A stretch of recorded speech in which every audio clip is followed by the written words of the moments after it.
Guys, welcome to Siddu talk Kannada YouTube ಚಾನಲ್ಗೆ. ಇಳಕಲಿನ ಇತಿಹಾಸದಲ್ಲಿ ಸುವರ್ಣ ಅಕ್ಷರದಲ್ಲಿ ಬರೆದಿಡುವಂತಹ ಪುಣ್ಯವಾದ ಕ್ಷಣಗಳ ನೀವು ನೋಡಲೇಬೇಕು. ಅಧಿಕ ಮಾಸದ ಪುಣ್ಯಕಾಲದ ಸಂದರ್ಭದಲ್ಲಿ ಶ್ರೀ ಶ್ರೀ ಸಪ್ತೇಶ್ವರ ಸ್ವಾಮಿಯ ಜಾತ್ರಾ ಮಹೋತ್ಸವ ಹಾಗೂ ನೂತನ ರಥೋತ್ಸವ ಲೋಕಾರ್ಪಣೆಯ ಒಂದು ದೃಶ್ಯಗಳನ್ನು ನೀವು ಎಲ್ಲರೂ ಕಣ್ತುಂಬಿಕೊಳ್ಳಲೇಬೇಕು. ಈ ಒಂದು ದೇವಸ್ಥಾನದಲ್ಲಿ ಸುಮಾರು 21 ದಿನಗಳ ಕಾಲ ಶಿವನಾಮವನ್ನು ಜಪವನ್ನು ಮಾಡುತ್ತಾ ಗರ್ಭಗುಡಿಯಲ್ಲಿ ಮಡಿಯುಡಿಯಿಂದ ಶಿವನ ನಾಮಸ್ಮರಣೆ ಮಾಡುತ್ತಾ ಜಪಗಳನ್ನು ಮಾಡಿ ಭಕ್ತ ಮಂಡಳಿಯು ಎಲ್ಲ ಭಕ್ತ ಸಮೂಹಕ್ಕೆ ಒಳಿತನ್ನು ಬಯಸಿ ಪ್ರತಿ 3 ವರ್ಷಗಳಿಗೊಮ್ಮೆ ಈ ಒಂದು ದೇವಸ್ಥಾನದಲ್ಲಿ ಅಧಿಕ ಮಾಸದ ಪ್ರಯುಕ್ತವಾಗಿ ಬಹಳ ವಿಜೃಂಭಣೆಯಿಂದ ಸ್ವಾಮಿಯ ಜಾತ್ರಾ ಮಹೋತ್ಸವವನ್ನು ಮಾಡ್ತಾರೆ.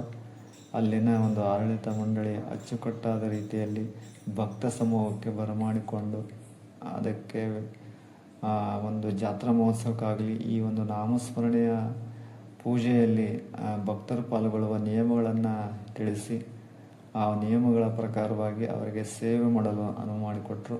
ಈ ಒಂದು ಜಾತ್ರಾ ಸಂದರ್ಭದಲ್ಲಿ ಪರಮ ಪೂಜ್ಯರಾದ ಶ್ರೀ ಚಳಗೇರಿ ಅಜ್ಜನವರು ಕೂಡ ಆಗಮಿಸಿದ್ರು. ಈ ಒಂದು ದೇವಸ್ಥಾನದ ಸ್ಥಾಪನೆಯ ಒಂದು ಕಾರಣೀಕರ್ತರು ಅಂದರೆ ತಪ್ಪಾಗಲಿಕ್ಕಿಲ್ಲ. ಅದಕ್ಕಿಂತ ಪೂರ್ವದಲ್ಲಿ ನಾನು ಈ ಒಂದು ವಿಡಿಯೋ ಮಾಡುವ ಸಂದರ್ಭದಲ್ಲಿ ಅಲ್ಲಿನ ಹಿರಿಯರಿಗೆ ಕೇಳಿದಾಗ ಸಹಜವಾಗಿ ಅಲ್ಲಿ ಒಂದು ಆವರಣದಲ್ಲಿ ಸಂಚಾರಿಯಾದಂತಹ ನಾಗಾ ಸಾಧುಗಳು ಬಂದಂಥ ಸಂದರ್ಭದಲ್ಲಿ ಈ ಒಂದು ಸ್ಥಳದಲ್ಲಿ ದೈವಶಕ್ತಿ ಇರುವ ಒಂದು ಸೂಚನೆಯನ್ನು ಮನಗಂಡು ಅಲ್ಲಿನ ಎಲ್ಲ ಜನಸಾಮಾನ್ಯರಿಗೆ ಕರೆದು ಇಲ್ಲಿನ ಒಂದು ಸ್ಥಳದಲ್ಲಿ ದೈವಶಕ್ತಿಯ ಒಂದು ಸ್ಥಳವಿದೆ, ಅದಕ್ಕೆ ಆ ಒಂದು ಸ್ಥಳದಲ್ಲಿ ಶಿವನ ಮೂರ್ತಿಯನ್ನು ಸಪ್ತೇಶ್ವರ ನಾಮದಲ್ಲಿ ಒಂದು ಗುರುಗಳ ಸಮ್ಮುಖದಲ್ಲಿ ಅದನ್ನು ಸ್ಥಾಪನೆ ಮಾಡ್ರಿ ಅನ್ನುವ ಸಂದರ್ಭದನ್ನು ಹೇಳಿದ್ರಂತೆ. ಆ ಒಂದು ವಿಷಯವನ್ನು ಅಲ್ಲಿನ ಹಿರಿಯರಿಂದ ನಾನು ತಿಳ್ಕೊಂಡೆ. ಅದಾದ ನಂತರ ಚಳಗೇರಿ ಅಜ್ಜನವರ ಒಂದು ಸಮ್ಮುಖದಲ್ಲಿ ಈ ಒಂದು ದೇವಸ್ಥಾನವನ್ನು ನಿರ್ಮಾಣ ಮಾಡಿ ಮೂರ್ತಿಯ ಪ್ರತಿಷ್ಠಾಪನೆಯನ್ನು ಕೂಡ ಮಾಡಿದ್ರಂತೆ. ಈ ಒಂದು ದೇವಸ್ಥಾನ ಸ್ಥಾಪನೆಯಾಗಿ ಸುಮಾರು 23 ವರ್ಷಗಳ ಕಾಲ ಆಯಿತು. ಇಲ್ಲಿ ಏನಪ್ಪ ಅಂದರೆ ವಿಶೇಷ ಭಕ್ತ ಸಮೂಹ ತಿಳ್ಕೊಳ್ಬೇಕು. ಪ್ರತಿ 3 ವರ್ಷಕ್ಕೊಮ್ಮೆ ಅಧಿಕ ಮಾಸ ಏನು ಬರುತ್ತಲ್ಲ, ಆ ಒಂದು ಅಧಿಕ ಮಾಸದ ಸಂದರ್ಭದಲ್ಲಿ ಇಲ್ಲಿ ಸುಮಾರು 21 ದಿನಗಳ ಕಾಲ ಶಿವನ ನಾಮಜಪವನ್ನು ಮಾಡ್ತಾ ವಿಶೇಷವಾದ ಪೂಜೆ ಕೈಂಕರ್ಯಗಳನ್ನು ನಡೆಯುತ್ತೆ. ಇಲ್ಲಿ ಸಾಕಷ್ಟು ಉದಾಹರಣೆಗಳನ್ನು ನೋಡಿದ್ದೇವೆ. ಭಕ್ತ ಮಂಡಳಿ ಕೂಡ ನಮಗೆ ನೇರವಾಗಿ ಹೇಳಿದ್ದಾರೆ. ಯಾಕೆಂದರೆ ಇಲ್ಲಿಯೇ ಸ್ವಾಮಿಗೆ ಆರೈಕೆ ಮಾಡಿಕೊಂಡಂತಹ ಯಾವುದೇ ಇಚ್ಛೆ ಆಗಲಿ ಅಥವಾ ಯಾವುದೇ ಅಂತ ಮನೋಕಾಮನೆ ಆಗಲಿ ಅದೆಲ್ಲ ಬಹಳ ಬೇಗನೆ ಈಡೇರಿದೆ ಅಂತ ನಾನು ಭಕ್ತ ಮಂಡಳಿಯಿಂದ ತಿಳ್ಕೊಂಡಿದ್ದೇನೆ. ಅದೇ ಈ ಒಂದು ಜಾತ್ರೆಯಲ್ಲಿ ವಿಶೇಷ ಏನಂತಂದರೆ 23 ವರ್ಷಗಳ ನಂತರ ಹೊಸ ರಥೋತ್ಸವವನ್ನು ಭಕ್ತ ಮಂಡಳಿಯ ಒಂದು 10 ಆಡಳಿತ ಮಂಡಳಿಯ ಸೇರಿ ಈ ಸ್ವಾಮಿಗೆ ಸಮರ್ಪಿಸಲು ಒಂದು ಹೊಸ ರಥೋತ್ಸವವನ್ನು ನಿರ್ಮಾಣ ಮಾಡಿದ್ದಾರೆ. ಈ ರಥ ಸುಮಾರು 33 ಅಡಿಗಳಷ್ಟು ಎತ್ತರವಿದೆ ಅಂತ.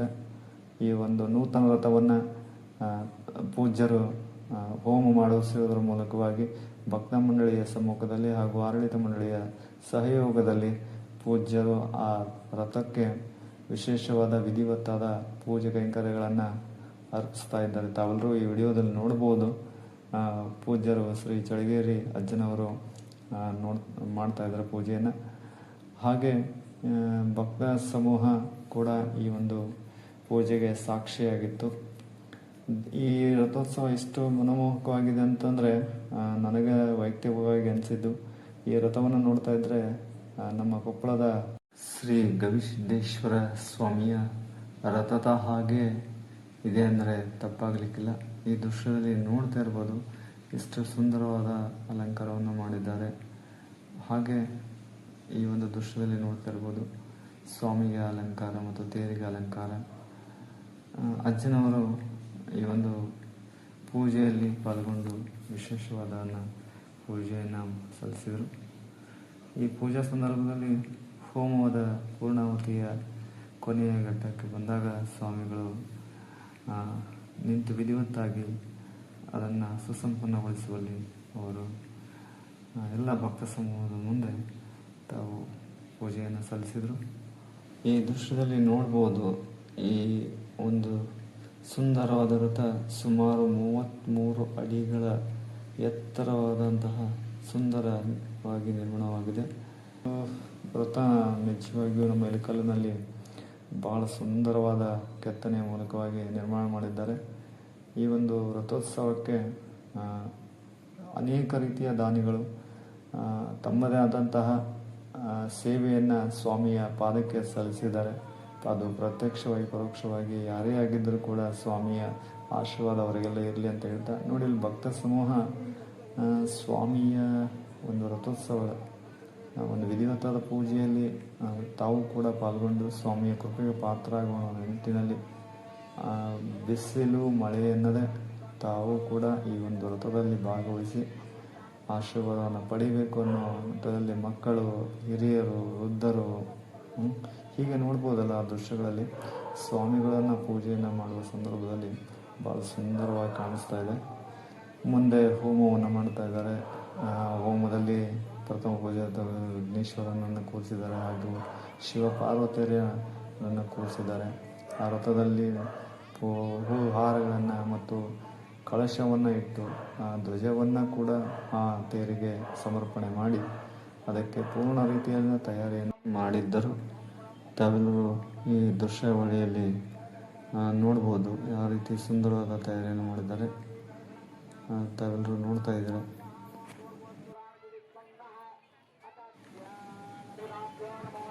ಈ ದೃಶ್ಯದಲ್ಲಿ ನೋಡ್ಬೋದು, ಇದು ದೇವಸ್ಥಾನದ ಬಲಭಾಗದ ಸ್ಥಳಾವಕಾಶ. ಇಲ್ಲೆಲ್ಲ ಕಾರ್ಯಕ್ರಮಕ್ಕೆ ವಿಶೇಷವಾದ ಸ್ಥಳಾವಕಾಶ ಮಾಡಿಕೊಂಡು ಕಾರ್ಯಕ್ರಮದ ವೇದಿಕೆಯನ್ನು ನಿರ್ಮಾಣ ಮಾಡಿದ್ದಾರೆ. ಇಲ್ಲಿ ಆಡಳಿತ ಮಂಡಳಿ ಹಿರಿಯರೆಲ್ಲರೂ ಯಾವ ರೀತಿ ಕೂತಿದ್ದಾರೆ ತಾವೆಲ್ಲರೂ ನೋಡ್ಬೋದು. ಇಲ್ಲಿ ನೋಡಿ ಭಕ್ತ ಸಮೂಹ ಯಾವ ರೀತಿ ಕೂತಿದೆ. ನಂತರದಲ್ಲಿ ಸ್ವಾಮೀಜಿಯವರು ಹೋಮಕ್ಕೆ ವಿಶೇಷವಾದ ಪೂರ್ಣಾವತಿಯನ್ನು ನೆರವೇರಿಸಿದರು. ನೋಡ್ತಾ ಇರ್ಬೋದು ದೃಶ್ಯದಲ್ಲಿ ತಾವೆಲ್ಲರೂ ಭಕ್ತರ ಸಮ್ಮುಖದಲ್ಲಿ ಪೂರ್ಣಾವತಿಯನ್ನು ನೆರವೇರಿಸಿದರು ಸ್ವಾಮಿಗಳು. ಮತ್ತು ಎಲ್ಲ ಆಡಳಿತ ಮಂಡಳಿಯನ್ನ ಸಮ್ಮುಖದಲ್ಲಿ ಈ ಒಂದು ಹೋಮಕ್ಕೆ ಪೂರ್ಣಾವತಿಯನ್ನು ಮಾಡುವುದರ ಮೂಲಕವಾಗಿ ನೂತನ ರಥವನ್ನು ರಥದ ಪೂಜೆಯನ್ನು ವಿಧಿವತ್ತವಾಗಿ ಪೂರ್ಣಗೊಳಿಸಿದರು. ಅದಾದ ನಂತರ ಭಕ್ತ ಸಮೂಹಕ್ಕೆ ಊಟದ ವ್ಯವಸ್ಥೆಯನ್ನು ಕೂಡ ಮಾಡಿದರು. ಅದು ಸ್ವಾಮಿಯ ಪ್ರಸಾದ. ಅಲ್ಲಿನ ಯುವಕರು ಭಾಳ ಅಚ್ಚುಕಟ್ಟಾದ ರೀತಿಯಲ್ಲಿ ಉಣಬಡಿಸ್ತಾ ಇದ್ರು ಭಕ್ತರಿಗೆ. ಭಕ್ತರು ಕೂಡ ಅಷ್ಟೇ ಭಕ್ತಿಭಾವದಿಂದ ಸರತಿ ಸಾಲಿನಲ್ಲಿ ಬಂದು ತಾವೆಲ್ಲರೂ ಈ ದೃಶ್ಯದಲ್ಲಿ ನೋಡ್ತಿರ್ಬೋದು ಯಾವ ಥರ ಸರತಿ ಸಾಲದಲ್ಲಿ ಲೈನಲ್ಲಿ ಬಂದು ತಟ್ಟೆಗಳನ್ನು ತಗೊಂಡು ಪ್ರಸಾದವನ್ನು ಭಕ್ತಿಭಾವದಿಂದ ಹಾಕಿಸ್ಕೊಂಡು ಊಟವನ್ನು ಮಾಡ್ತಾ ಇದ್ದಾರೆ. ನೋಡಿ ಇಲ್ಲಿ ವ್ಯವಸ್ಥೆ ಯಾವ ಥರ ಇದೆ ಅಂತಂದರೆ ಯಾರಿಗೂ ಕೂಡ ತೊಂದರೆ ಆಗಿರಬಾರ್ದು. ಆ ನಿಟ್ಟಿನಲ್ಲಿ ಎಲ್ಲ ಆಡಳಿತ ಮಂಡಳಿಯವರು ಯುವಕರು ಎಲ್ಲರೂ ಕೂಡ ನೋಡಿ ವಿಶೇಷವಾಗಿ ಊಟದ ನಂತರ ತಟ್ಟೆಗಳನ್ನು ತೊಳೆಯಲಿಕ್ಕೆ ನೀರಿನ ವ್ಯವಸ್ಥೆಯನ್ನು ಮಾಡಿದ್ದಾರೆ. ಇಲ್ಲಿ ನಾವು ಕಂಡಂಥ ಭಕ್ತರು ಒಬ್ಬ ನಾಲ್ಕು ಮಾತಾಡಿದ್ದಾರೆ. ಸಪ್ತೇಶ್ವರ ಜಾತ್ರೆ ಕಾಲೋನಿ 3 ವರ್ಷಕ್ಕೊಮ್ಮೆ ಜಾತ್ರೆ ನಡೀತೈತಿ. ಭರ್ಜರಿಯಿಂದ ಜಾತ್ರೆ ನಡೀತಿ. ಈ ವರ್ಷ ತೇರಿದೆ. ಎಲ್ಲರೂ ಜಾತ್ರೆ ಬನ್ನಿ. ಸಾಯಂಕಾಲ 5 ಎಲ್ಲರೂ ತೇರಲ್ಲಿ ಭಾಗಿಯಾಗಿ ಜಾತ್ರೆ ಮಾಡ್ತಾರೆ. ಅದಾದ ನಂತರ ನೀವು ಈ ದೃಶ್ಯದಲ್ಲಿ ನೋಡ್ತಾ ಇರಬಹುದು ಆಡಳಿತ ಮಂಡಳಿಯವರು ಒಂದು ಜಾತ್ರಾ ಮಹೋತ್ಸವದ ಸಂದರ್ಭದಲ್ಲಿ ನಮ್ಮ ಇಳಕಲ್ಲಿನ ವಿಶ್ವಯಜ್ಜನ ಅವಧೂತ ಮಠದ ಮಾತೋಶ್ರೀ ಅವರು ಕೂಡ ಆಗಮಿಸಿದ್ರು. ಹಾಗೆ ಇನ್ನಿತರ ಮಹನೀಯರು ಕೂಡ ಪೂಜ್ಯರು ಕೂಡ ಆಗಮಿಸಿದ್ರು. ಭಕ್ತರು ಕೂಡ ಅಷ್ಟೇ ಶಾಂತ ರೀತಿಯಿಂದ ಈ ಸಮಾರಂಭದಲ್ಲಿ ಪಾಲ್ಗೊಂಡಿದ್ದರು. ನೋಡ್ತಾ ಇರ್ಬೋದು ಈ ದೃಶ್ಯಗಳು ಎಷ್ಟು ಆನಂದ ಅನಿಸ್ತಾ ಇದೆ. ಇಲ್ಲಿನ ವ್ಯವಸ್ಥೆ ಹಾಗೂ ಒಂದು ಸಾಂಸ್ಕೃತಿಕ ಕಾರ್ಯಕ್ರಮ ಅಷ್ಟೊಂದು ವಿಜೃಂಭಣೆಯಾಗಿತ್ತು. ನಂತರ ಸಾಯಂಕಾಲದ ಸಮಯ ಆಗಲೇ ಆಗಿತ್ತು. ಆ ಒಂದು ಸಂದರ್ಭದಲ್ಲಿ ಪಲ್ಲಕ್ಕಿ ಹೊರಡಿಸುವುದರ ಮೂಲಕವಾಗಿ ಸ್ವಾಮಿಯನ್ನು ಪಲ್ಲಕ್ಕಿಯಲ್ಲಿ ಕೂರಿಸಿಕೊಂಡು ಪಾದಗಟ್ಟಿಗೆ ಹೋಗಿ ಅದಾದ ನಂತರ ರಥೋತ್ಸವವನ್ನು ಎಳೆದು ಪ್ರಾರಂಭ ಮಾಡ್ತಾರೆ. ಪ್ರಾರಂಭದ ಸಂದರ್ಭದಲ್ಲಿ ನಡೆದಂಥ ಇಳಕಲ್ಲಿನ ಎಲ್ಲ ಭಕ್ತ ಸಮೂಹ ಈ ದೇವಸ್ಥಾನದಲ್ಲಿ ನೆರೆದಿತ್ತು. ನೋಡ್ತಾ ಇರ್ಬೋದು ಈ ದೃಶ್ಯಗಳಲ್ಲಿ ಭಕ್ತರು ಯಾವ ರೀತಿಯಲ್ಲಿ ಆ ನೂತನ ರಥವನ್ನು ಎಳೆಯಲಿಕ್ಕೆ ಎಷ್ಟು ಉತ್ಸುಕರಾಗಿದ್ದಾರೆ ಅಂತೇಳಿ ಆ ರಥದಲ್ಲಿ ಪಟಾಕಿಗಳನ್ನು ಹೊಡೆಯುವುದರ ಮೂಲಕವಾಗಿ ನೂತನ ತೇರಿಗೆ ಪಟಾಕಿಯ ಒಂದು ಅದ್ಭುತವಾದ ದೃಶ್ಯಾವಳಿ ತಾವು ನೋಡ್ತಿರ್ಬೋದು ಈ ವಿಡಿಯೋದಲ್ಲಿ. ಆ ರೀತಿಯಲ್ಲಿ ಭಕ್ತರು ಪಟಾಕಿಗಳನ್ನು ಹಾರಿಸ್ತಾ ಇದ್ದಾರೆ. ಅದಾದ ನಂತರ ಈ ಒಂದು ಜಾತ್ರಾ ಮಹೋತ್ಸವದಲ್ಲಿ ರಥವನ್ನು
ತೇರು ಬಂದು ಮುಟ್ಟುವ ಸಂದರ್ಭದಲ್ಲಿ ಭಕ್ತರು ಎಷ್ಟು ಆನಂದದಿಂದ ಉತ್ಸಾಹದಿಂದ ಚಪ್ಪಾಳೆ ಮೂಲಕವಾಗಿ ಸ್ವಾಮಿ ಸಪ್ತೇಶ್ವರ ಸಲ್ಲಿಸ್ತಾ ಇದ್ದಾರೆ.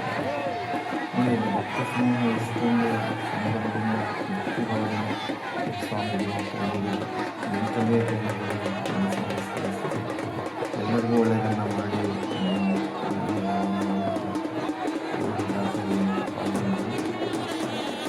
ಅದಾದ ನಂತರ ಭಕ್ತರು ಸರತಿ ಸಾಲಿನಲ್ಲಿ ನಿಂತು ನೋಡ್ತಾ ಇರ್ಬೋದು. ಭಕ್ತರು ಆ ಒಂದು ತೇರನ್ನು ನೋಡ್ತಾ ಇರ್ಬೋದು. ತಾವೆಲ್ಲರೂ ಈ ಭಕ್ತರು ತೇರನ್ನು ನಮಸ್ಕಾರ ಮಾಡಲು ಹಾಗೂ ಸ್ವಾಮಿಯನ್ನು ದರ್ಶನ ಮಾಡಲು ಮತ್ತು ಇಲ್ಲಿನ ಆಗರಕಟ್ಟೆ ಕೂಡ ಬಹಳ ಸುಂದರವಾಗಿದೆ.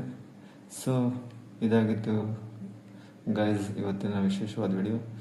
ಈ ವಿಡಿಯೋವನ್ನು ನೋಡಿ ಪ್ಲೀಸ್ ಕಮೆಂಟ್ ಮಾಡಿ, ಪ್ಲೀಸ್ ಸಬ್ಸ್ಕ್ರೈಬ್ ಮಾಡಿ. ಇದೇ ರೀತಿಯಾದಂಥ ಹೆಚ್ಚಿನ ಬ್ಲಾಗ್ ವಿಡಿಯೋಗಳಿಗೆ ನನ್ನ ಚಾನಲ್ಗೆ ಸಬ್ಸ್ಕ್ರೈಬ್ ಮಾಡಿ, ಬೆಲ್ ಐಕಾನನ್ನು ಒತ್ತಿ. ಈ ವಿಡಿಯೋ ಬಗ್ಗೆ ನಿಮ್ಮ ಅನಿಸಿಕೆಗಳನ್ನು ದಯವಿಟ್ಟು ಕಮೆಂಟ್ ಮೂಲಕ ತಿಳಿಸಿ. ದಯವಿಟ್ಟು ಸಪೋರ್ಟ್ ಮಾಡಿ. ಇದು ನನ್ನ 3ನೇ ವಿಡಿಯೋ.